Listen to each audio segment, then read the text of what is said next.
शिव पुराण के श्रवण की विधि तथा श्रोताओं के पालन करने योग्य नियमों का वर्णन इस प्रकार है। शौनक जी कहते हैं, महाप्राज्ञ व्यास शिष्य सूत जी आपको नमस्कार है। आप धन्य हैं, शिव भक्तों में श्रेष्ठ हैं। आपके महान गुण वर्णन करने योग्य हैं। अब आप कल्याण में शिव पुराण के श्रवण की विधि बतलाइए, जिससे सभी श्रोताओं को संपूर्ण उत्तम फल की प्राप्ति हो सके। सूत जी ने कहा, मुने शौनक, अब मैं तुम्हें संपूर्ण फल की प्राप्ति के लिए शिव पुराण के श्रवण की विधि बता रहा हूँ। पहले किसी ज्योतिषी को बुलाकर दान मान से संतुष्ट करके अपने सहयोगी लोगों के साथ बैठकर बिना किसी विघ्न बाधा के कथा की समाप्ति होने के उद्देश्य से शुद्ध मुहूर्त का अनुसंधान कराएं और प्रयत्न पूर्वक देश देश में स्थान स्थान पर यह संदेश भेजे कि हमारे यहाँ शिव पुराण की कथा होने वाली है। अपने कल्याण की इच्छा रखने वाले लोगों को सुनने के लिए अवश्य पधारना चाहिए। कुछ लोग भगवान श्री हरि की कथा से बहुत दूर पड़ गए हैं। कितने ही स्त्री शूद्र आदि भगवान शंकर के कथा कीर्तन से वंचित रहते हैं। उन सबको भी सूचना हो जाए, ऐसा प्रबंध करना चाहिए।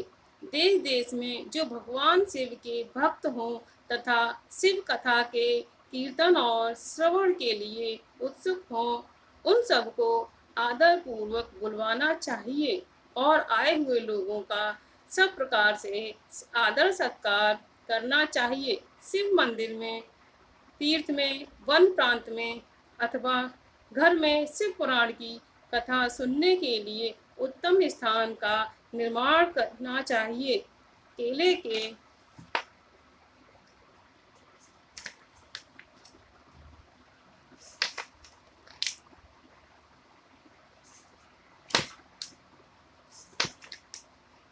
खंभों से सुशोभित एक ऊंचा कथा मंडप तैयार कराएं।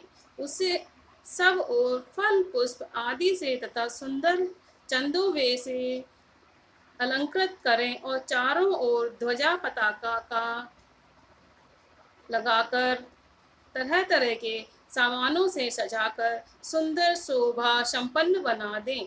भगवान शिव के प्रति सब प्रकार से उत्तम भक्ति करनी चाहिए। वही सब तरह से आनंद का विधान करने वाली है।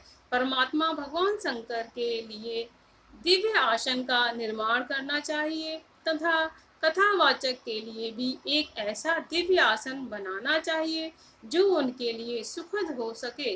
मुने, नियम पूर्वक कथा सुनने वाले श्रोताओं के लिए भी यथा योग्य सुंदर स्थानों की व्यवस्था करनी चाहिए। अन्य लोगों के लिए साधारण स्थान ही रखने चाहिए। जिसके मुख से निकली हुई वाणी देहधारियों के लिए कामधेनु के समान अभीष्ट फल देने वाली होती है, उस पुराण वेत्ता विद्वान भक्त के प्रति तुच्छ बुद्धि कभी नहीं करनी चाहिए। संसार में जन्म तथा गुणों के कारण बहुत से गुरु होते हैं, परंतु उन सब में पुराणों का ज्ञाता विद्वान ही परम गुरु माना गया है। पुराण वेत्ता पवित्र, दक्ष, शांत, ईर्ष्या पर विजय पाने वाले, साधु और दयालु होना चाहिए। ऐसा प्रवचन कुशल विद्वान इस पुण्यमयी कथा को कहे। सूर्योदय से आरंभ करके 3:30 पहर तक उत्तम बुद्धि वाले विद्वान पुरुष को शिव पुराण की कथा सम्यक रीति से बांचनी चाहिए।